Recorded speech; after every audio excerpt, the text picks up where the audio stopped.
Hey guys, it's only me, Bethany, and welcome back to another episode of the Inspo Pod. My lighting is not working today, so we are going with this very soft, not professional lighting, which makes me look a bit blurry, so apologies for those of you watching. Um, but yeah, today's episode is going to be a little bit more fun. And I just want to talk about certain things. Certain things to do with more along the lines of like female sex life. I've interviewed some amazing people on this season so far. And we've talked a lot about female hormones and the female body. And I think it's really important to kind of like touch on sort of just sex and sex positivity and being in my 30s, obviously, and how like that kind of stuff has changed. And then I also really want to finish on a lot of icks. I feel like we do icks on every episode, and I miss out so many where I'm like, oh my God, that's an ick, that's an ick. I see like in my day-to-day life, I come across like 30 million icks a day, and I'm like, oh, I need to remember to say that in the podcast, and I always forget.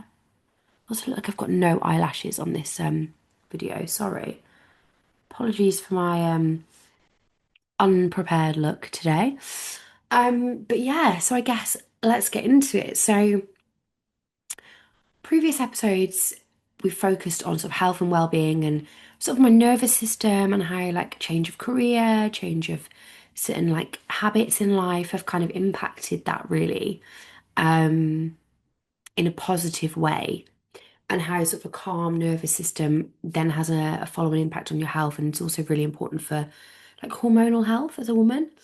Um, and I've also, as I said, interviewed some amazing women who work with other women on their hormones, specifically things like PCOS, which I have, um, fertility problems, diet to link with your hormones, PMD, different things like that, really. And these women specialize in those areas, and talking to them has been really useful.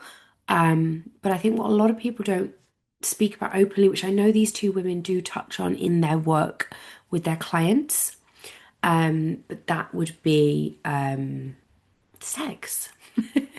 We all do it. It shouldn't be as taboo as it is. Um, and I think for me personally, growing up, I think a lot of women grow up with the sort of performative view of, it's about performance, it's about the guy, it's about looking a certain way, it's about pretending to feel a certain way. And I think as you get older, you really lose sight of those, thankfully, and you gain sight of your own sense of pleasure and your own awareness of your body, and also just more in tune with like being comfortable with who you are and what you want. So that does come with age, but it also comes with talking to people. And it also comes with, being open with those around you. And I think having a good, solid group of friendships and close females in your life really does help. People you can talk about with this stuff. Because let's face it, you're not, most of us anyway, are not going to go to our family to talk about this. You're not going to go to teachers, you're not going to go to your colleagues or your boss in most cases. There will be exceptions to the rule, but most of us, you have to have that solid friendship group of peers around you that you can talk to about this stuff. And I think that's really important. And I think for me personally, one thing that's changed in the last sort of 24, not even 24, why did I say 24? 12 months is my living situation. So I've moved in with three girls who I get on really, really well with. And I think having that closeness, almost like a little sisterhood within the home, as well as my best friends that I have outside of my home, has been really beneficial because I can be really open and honest about my dating life, my sex life, my body and how I feel, like my weight, all of these kind of things. And I think that's really key. You need to have those people in your life you can talk to. And if you have those people, you don't talk to them about this stuff, open up the conversation. Like I've got friends that I didn't think would want to talk about that stuff with me, and then there's been times where I've been like, I really need to talk about this. and I'll mention it and they'll be like, oh my God, I'm so glad you said that. So it's really important to just open the conversation up for sure.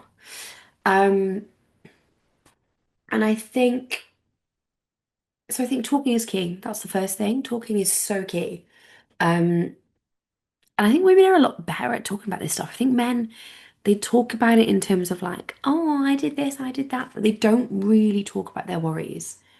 A lot of men are not as open, and I wish they were. And I think it's healthy to be open. But I think as women, if we can encourage that conversation amongst ourselves, but also with our partners, if we have a partner or people that we go on dates with, it may encourage men to be able to speak up with their friends as well. So there's definitely those ways in which we can kind of support them in that, and kind of lead by example, I guess. But let's get into what we actually talk about when we talk about it. So for me personally, the performative side of it has really, I'm very aware that in my 20s, I'm aware now that in my 20s, I was very aware of how I look, how men perceive me, how I should behave, how I should act, what I should do to get their attention. And as I've grown, I've come to realize that actually men who are real men and men who appreciate women, they don't want you to perform. They don't want you to have abs. They don't need these things. What they need from you is to be body confident in whatever your shape or size and to be confident and open and honest about what you want. And I feel like I'm that more than ever. I'm the biggest I've ever been, I will be honest. And that is partly down to my PCOS, sadly, and also partly down to my ADHD. So I have ADHD and PCOS, and I also have IBS, I've recently found out, which is linked to my PCOS. And what these things mean is that my ADHD causes me to overeat. I'm constantly chasing dopamine hits. So what I tend to have is like a few nights of the week, or especially if I've been drinking, um, I can't stop my impulses. It'll be like, it'll be bedtime, it'll be 10 p.m. and I need to go to sleep. And I'm like, but I can't go to sleep until I've had a dopamine hit. Like my brain is like, you need reward, reward, reward. So I'm like, okay, let me just play a game on my phone quickly and just spark my brain. Let me watch Love Island. Let me play an app on my phone where I'm getting instant gratification, like instant money, like one of those money games, like coin grabber or whatever. And then it also will be, let me just eat. I won't be hungry and I'll be like, oh, but I didn't have anything nice today. I need to reward myself. And I'll be like, quick swig of wine, quick. Oh, sorry, just clicked my neck. That probably sounded really loud on the microphone, not sure. Um, oh, I needed that. Um, chocolate, sweets. Like sometimes it'll be, oh, I've not eaten anything sweet today, so I'll just shove my face full of sweets. Like my ADHD manifests like that. But then my PCOS means I struggle to keep weight off or to lose weight. And my cortisol is quite high. And then also my IBS means that my gut is not always working as it should. So all these things mean I'm the biggest I've ever been, but I would have to say I am probably the happiest I've ever been and the most confident. Me personally, I've been the last sort of 12 months, I've been on multiple dates. I'm confident in my body. There are times when I think, God, I'm bloated from my IBS and my PCOS. Like the bloat makes me really unhappy and I'm like, God, I look pregnant. It's really depressing. Can get me down. I'm just human. I'm only a girl. I'm just a girl. But other than that, like my confidence is up. I'm like, this is who I am. I'm a curvy girl. I'm not skinny. I still work out. I still do yoga, but I'm not perfect. This is me. And I just go into it with that. And I think I honestly can say from my personal experience, from what I've experienced, is that men are way more attracted to slightly bigger women who are confident than, say, a perfect woman who's not confident. I'm not saying they're more attracted to the bigger women than the slimmer women. That's not what I'm saying. But what I'm saying is your body could be less perfect in your eyes, but if your confidence is high, that's what they're attracted to. So it's not about perfection. It's not about abs. It's not about being skinny. We're not here to be skinny with big tits and big butt. Like, if you can achieve that through the gym, fucking good for you, great. And I love my tits and my ass. Super happy with them. But it's about that confidence. It's about that level of no, I'm not talking cockiness, I'm not talking overconfidence, I'm not talking I take 10 selfies every day and I talk about how beautiful I am. That's not what we're talking about here. What we're talking about is confidence within yourself, within who you are, and like that kind of, like confidence of like, this is me, this is my body, like I've got tits, I've got curves, like this is me.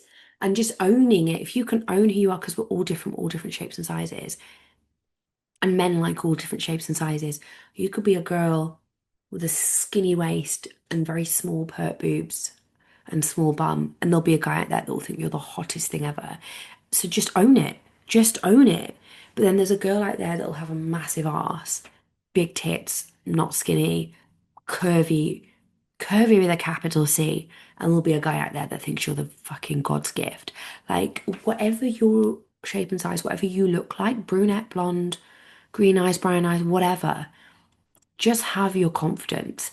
Own what you are. Accept. I think the first step is acceptance. For me, it took a long time to accept, okay, I'm not skinny and blonde. You know? There was a time when I was younger when I thought, I wish I was. No, I'm not. I'm the curvy brunette. And now that I've accepted it, that's me. That's not going to change.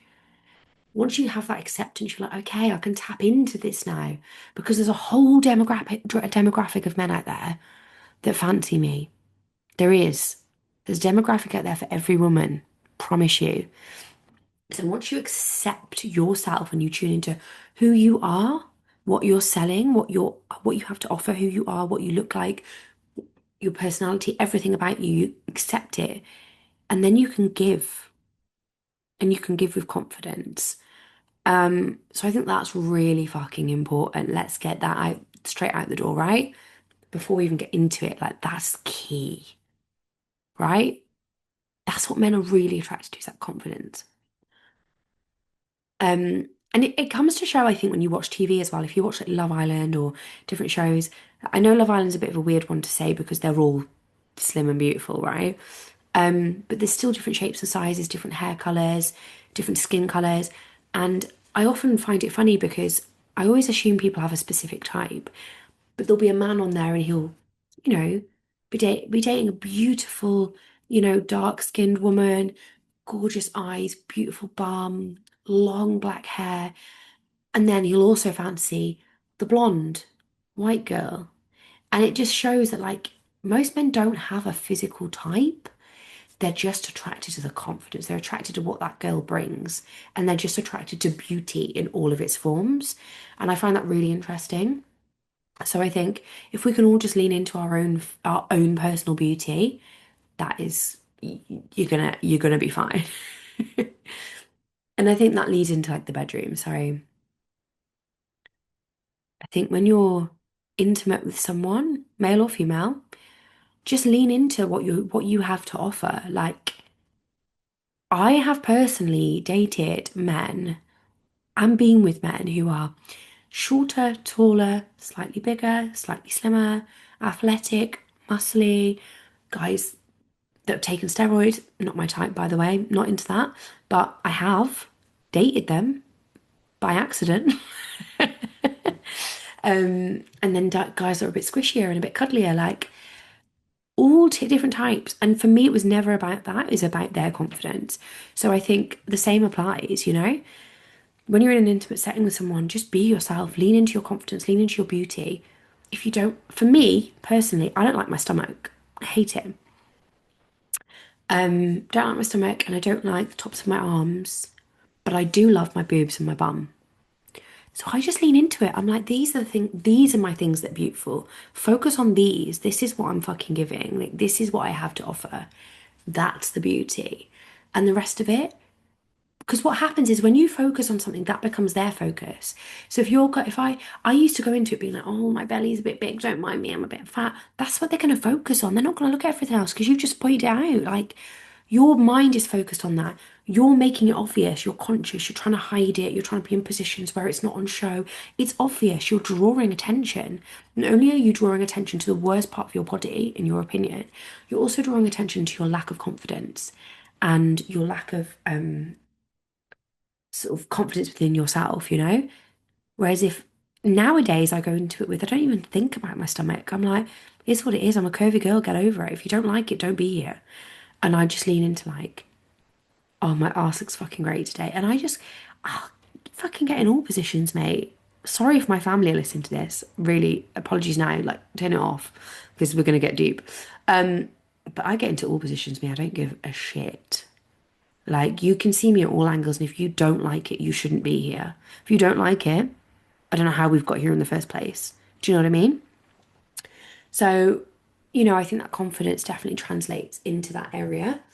Um, I think it's really important. Body confidence and, body acceptance are two really important and vital things in life, in my opinion. Um, and I think what happens when you have those is your sex life gets better, right? So that confidence and that self-awareness is not just about how you look and you're confident in yourself, it's also about your ability to communicate with your partner what you want. And when I say partner, it doesn't have to be your romantic, like your fucking love of your life. I have had a friends with benefits situation for nearly 6 months where friendship is first and foremost. We are best of friends. That friendship will never stop. Like, that's how it started. It started as a friendship. It is a friendship for quite a bit of time.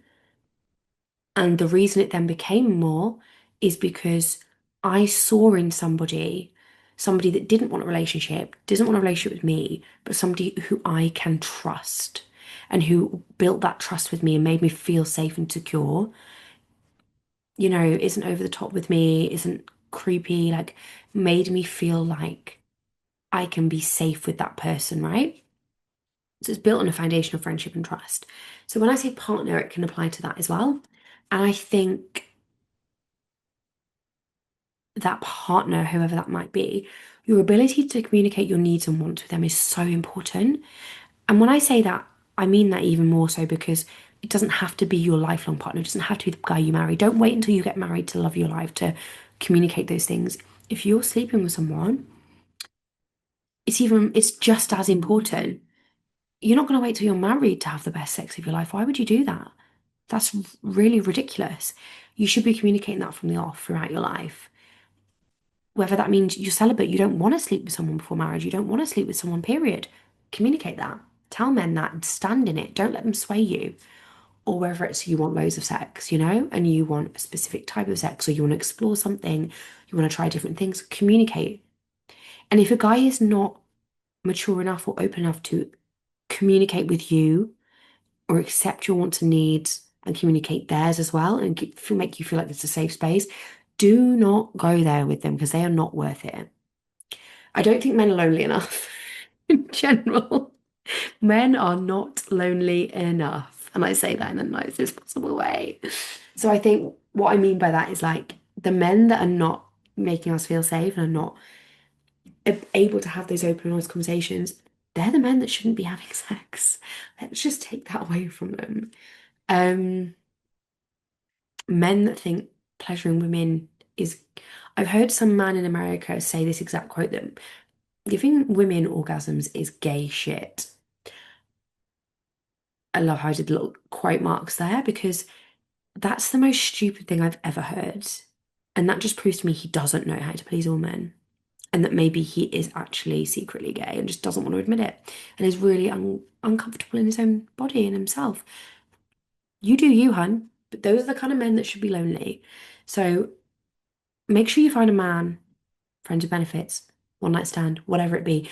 But if you communicate honestly and openly, 9 times out of 10, they're gonna fucking love it. They're gonna be like, oh my God, this woman knows what she wants. She's in her power, she's in her confidence. She's been so open and communicative with me that I now feel safe to be the same back. And you end up having the best sex of your life.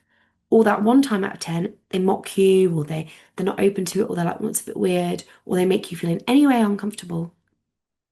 Gone. Because it's not worth your time. It's not worth your time. Give it to the men that are going to make you have the best sex of your life. And if we all followed these rules, every single woman would be having the best sex of their life forever. Facts, just facts. And then going back to what I was saying earlier, I have a group of women around me who I can communicate that with as well. So I can then speak to them about it. And, I've got girls that will help me pick my underwear or, help me pick different ideas or give me insight into what they've tried. And I think it's really, all these things are really, really important. Um, so yeah, I mean, that's it really. That's all I don't really want to go into too much detail on this because I'm very aware that, you know, people listen and it's quite an unusual topic. And I'm not here to make anyone feel uncomfortable. So yeah, I also want to just touch on the fact that trust is so important because trust and communication, I think a lot of men need to learn that that is foreplay for women. So I think especially if you're in a relationship where it's broken down or the trust is broken or the communication is broken down or you've, come apart and had a lot of arguments, that can take away that sexual desire. Because for women, I think foreplay and sex is very much based on those pre-conversations, that trust. Like if you have like a week with a guy where he makes you feel really confident, really allows you to open up, you can talk about things non-sexual that are really deep and you're able to communicate in that open, honest way about a lot of things.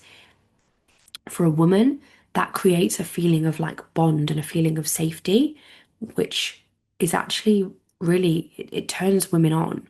Whereas with men, they get turned on very easily. They're very like visual creatures, just like stand in front of them naked and they're like, yeah, cool. They're like, yeah, great, let's go. Whereas a woman, it's like a man stands in front of us naked and we're like, what do you want me to do with that? It's doing nothing for me. But let me open up to you about shit and talk to you for 2 hours and okay, you know, take the bins out, do the dishes, have a conversation with me. It might be good to go. Um, so yeah, I think those things are really, really important as well, for sure.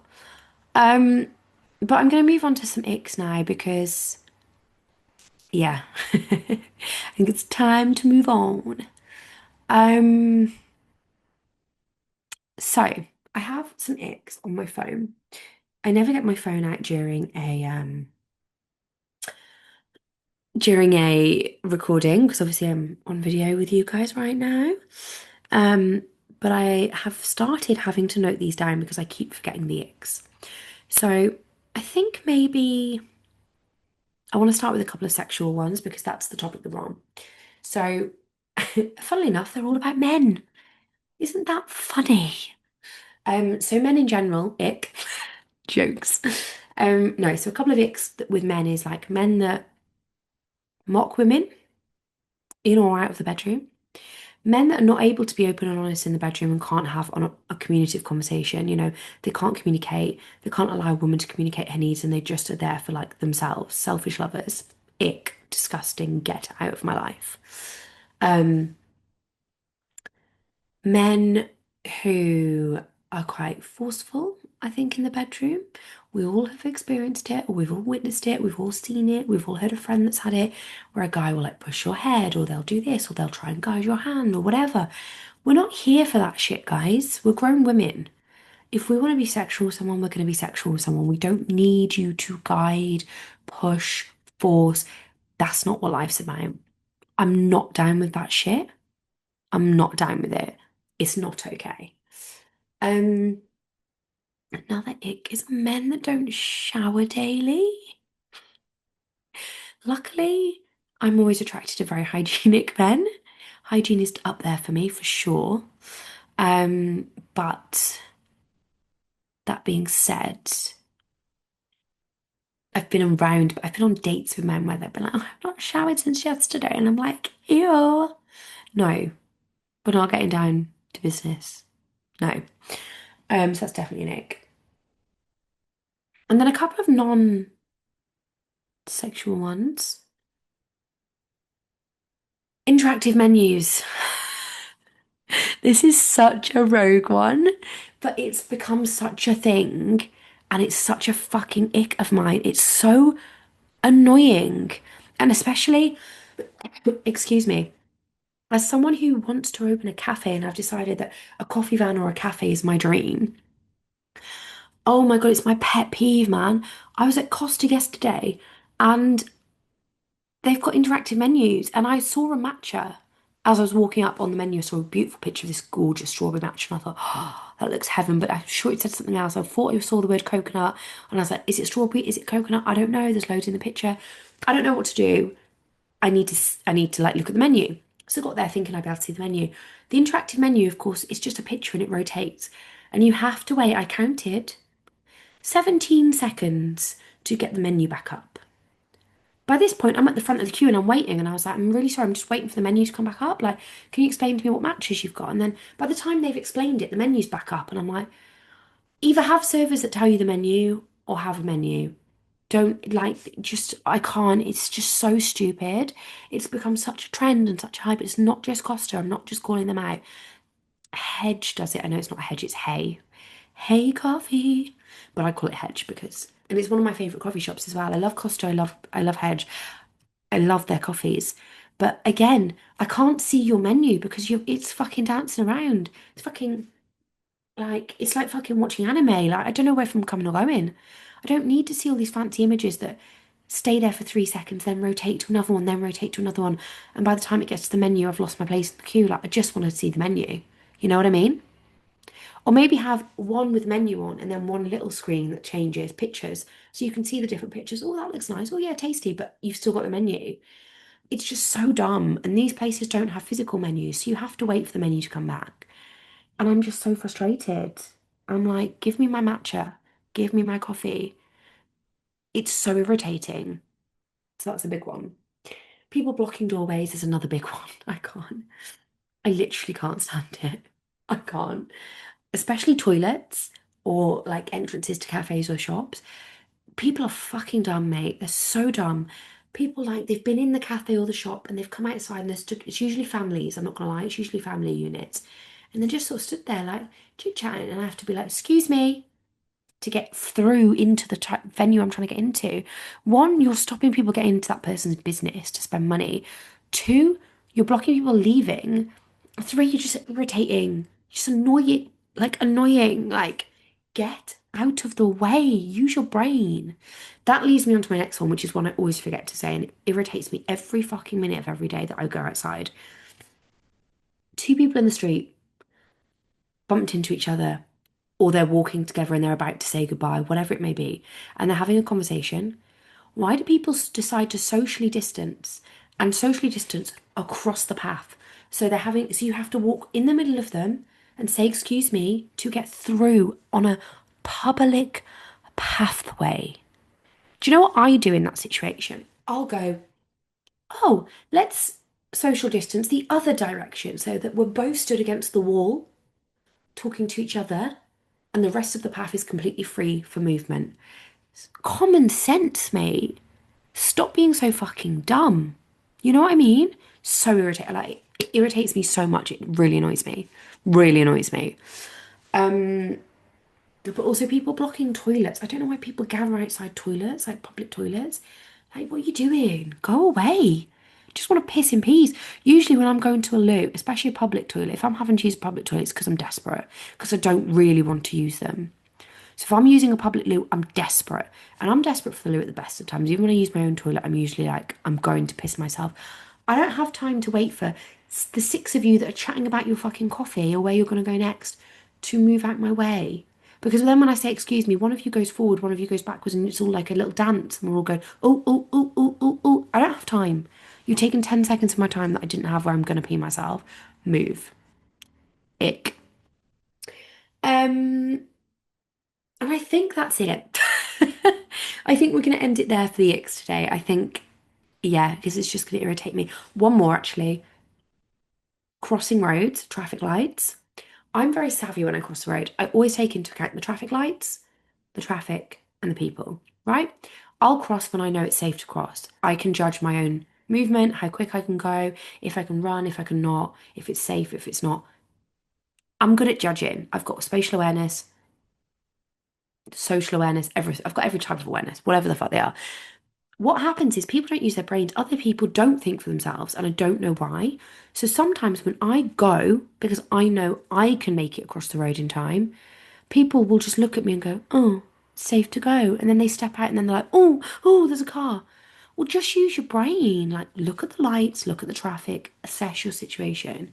Like, it's fine if you're like picking a coffee and you go, oh, she's just picked a latte, I'll pick a latte. That's your problem. That latte is going to last you half an hour. If you don't like it, that's on you. But you're talking about life or death here when you're crossing a road. Don't just look to someone else for your safety. that's your life. Like if you step out in front of a car, you're dead. I just don't get why people are so dumb. It really irritates me. I'm like, please think for yourselves. Like, please, God forbid. Um, and then I just want to nip back to some sexy chat before we wrap up for the day and before we finish this episode. And I just want to make a note, and I know everyone's going to shoot me for this because I hate fast fashion and I really don't want to buy from a Shein. I really am aware of the situations, but I really just want to say that Shein does amazing lingerie. So I'm not here for the fast fashion. I'm not here for buying shit that you're going to get rid of and throw away. But let me just say, if you're really strapped for cash and you need something really sexy that you are going to keep and wear for many years, Shein actually can deliver. It actually can. I have some gorgeous sets, and most of the sets that I have, they often have like a matching silk, short silk mini dressing gown to go with. Stun. Highly recommend. With a little bit lace on the edge, like cute, very cute. And I'm here for a bit of dress up. Probably should have said that earlier. But anyway, I think that's it for today. Um, yeah, I love talking about this stuff. I love being really open with you guys and sharing my experiences and my icks and all of that jazz. But yeah, I looking forward to another episode next week. Tune in, watch me on YouTube, subscribe, comment on the videos, comment on the um, episodes on Spotify. Interact in any way you can because it really helps me out, helps me to see who my audience are and to understand what you guys like listening to. But yeah, that's all from me. I hope you all have great sex. I can't believe I've never done an episode on sex before. This is wild. But yeah, I hope you all have great sex lives and romantic lives and enjoy the week ahead. And I will see you guys next week.